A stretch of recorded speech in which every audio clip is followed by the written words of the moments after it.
Happy Miracle Monday. I'm Dawn Petalino, your transformational coach and your best-selling author of Peace, Power, and Miracles. And Miracle Monday is just where I remind you of certain truths and some practical tools so we can implement these truths to experience greater freedom, joy, and miracles in our life.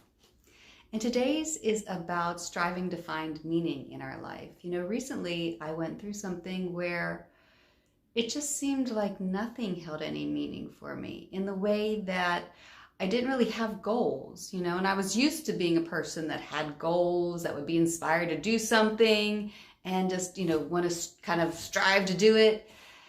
And I didn't for, a big chunk of time. It just felt like there wasn't anything in particular that was grabbing me or that was making me feel, inspired. And it was actually kind of depressing. It was a depressing time. It was sadness and a little bit of depression and not a lot of energy and a lot of questioning, like, what is this? Because I had continued doing my meditations. I continued doing my readings. I study A Course in Miracles and A Course of Love in particular, but other spiritual teachers as well. Anyway, the point being was what I came to realize was that when we begin questioning things and when we start to find a lack of meaning in our lives, it's what the Course of Love calls an unlearning, and the Course in Miracles as well. And this unlearning happens when we remove value from things that we used to value. The Course in Miracles, it talks about do not value what is valueless. And we will go through this sifting and sorting of what we find valuable and what we don't. And rather than it coming from the mind, because oftentimes when we think about things that we value, a lot of the things are things that, ideas that our society values. And so we begin to value them as well. But whenever we begin questioning what really matters to me, we think of family, we think of love, we think of just those relationships, and that's important. I'm talking more about where everything just loses some of its meaning. And this is important to know, that if you're experiencing this, and this is not a hopelessness, I want to make that clear. This is not like when you go into depression and you're getting into a story about how it's never going to end, and that that when you're getting into that phase of where you feel like it's never going to end, or you feel like you're caught in a story of hopelessness, that's probably a time when you want to reach out for help. I'm talking about when there's this uncertainty in you and almost a curiosity of, why isn't there any juice in my life? And it doesn't seem like I'm doing anything different, but there's just nothing ringing my bells. And this is a time of unlearning, because what's happening is, what the Course of Love calls, it's a time of tenderness. There will be tears. It is a time of returning home to an embrace. And it says that, certain things that kind of would have closed you up are going to be shown to you. And it said, and don't judge your own process. That things that you learned that were not helpful in experiencing the true joy of who you are going to come up for unlearning. And they're going to come up in a very specific way so as not to overwhelm you, which is good to know. Like, okay, this is all coming up, and it's coming up in a way that's actually helpful to me, which lets you know how well your source knows you.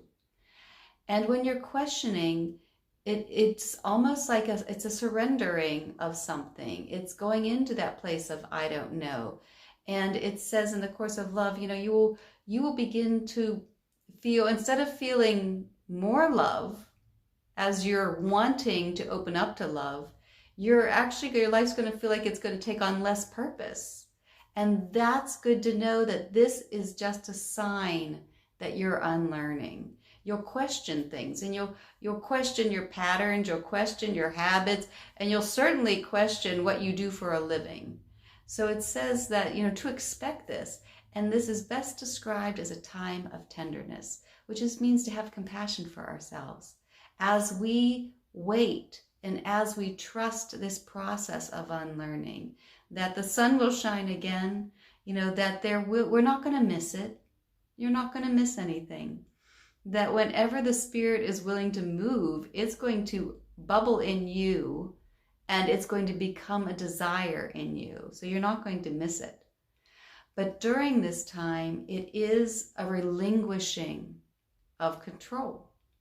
And that's really what it is. And I do remember specifically a period in my life where, I was back in Pennsylvania, and things with my ex-husband, and we were married at the time, were really bad. And I just didn't even know what to do anymore. I didn't know where the marriage was going. I didn't know, if he was relocating. I didn't know what that meant for my job at the time. I was teaching. And I remember going back to my parents. He was commuting, and I was going back to my parents at Christmas time. And I just said a prayer. I pulled up in the driveway, and it was all dark, and I said a prayer. And I said, God, is that it? Do we really just have to give up everything we want? Because it felt like everything I had wanted was falling apart. And I said, is that it? Do we just have to give up everything we want? Do we really just have to give up the ghost? And that was the one time I really heard a voice that distinctly said, what would you be giving up except pain? And then there was an infusion of love that swelled up inside of me from my base up and out. And all I felt was love. And it was showing me this whole process, that when we are slowly relinquishing our control and going back to our source, we're really turning over and trusting that energy inside of us to provide the love. This is what getting back home is. It's getting back to love. And when we begin to live from love, that at first it won't feel like we're living from love. It will feel like this meaninglessness. And, what the Course of Love talks about too is you will begin to experience living from love when the personal self gets out of the way. So this is a process where we are getting out of the way. And I just want anyone who's experiencing that to just know that this is a process, that there will be meaning again. But right now, there is an unlearning happening, a withdrawing of things that we used to create importance upon or value upon or goals or so forth. And it's a withdrawing and a questioning time, because now we're learning to kind of give up the ghost, give up the personal self, so we can really live from love. And love is your source. Love is the power. Love is the energy. And when we live from love, it comes through us. It is a constant energy, a constant joy that comes through us. But in this beginning stage, it doesn't feel like it. This is the unlearning. So just keep that in mind if you're ever feeling that, or if you're going through it now, or if you know somebody else who's going through it now, send them this video, like this, share this with a friend, and just know that this will pass. And it's a time of tenderness, which means a time to have compassion for yourself, and a time to be done with the weariness of trying to take control and just beginning to relinquish it to that love inside of us. Happy Miracle Monday. I hope you choose to be gentle with yourself. Choose to love yourself today. If you like this, please like it, share it, pass it on to a friend. You can check out more at my website, www.dawnpetalino.com. I hope you have a miraculous Monday, and I hope you take today to really just allow yourself to cradle in the embrace and embrace that tenderness if that's what you're going through right now. Happy Miracle Monday. I look forward to seeing you next week. Bye for now.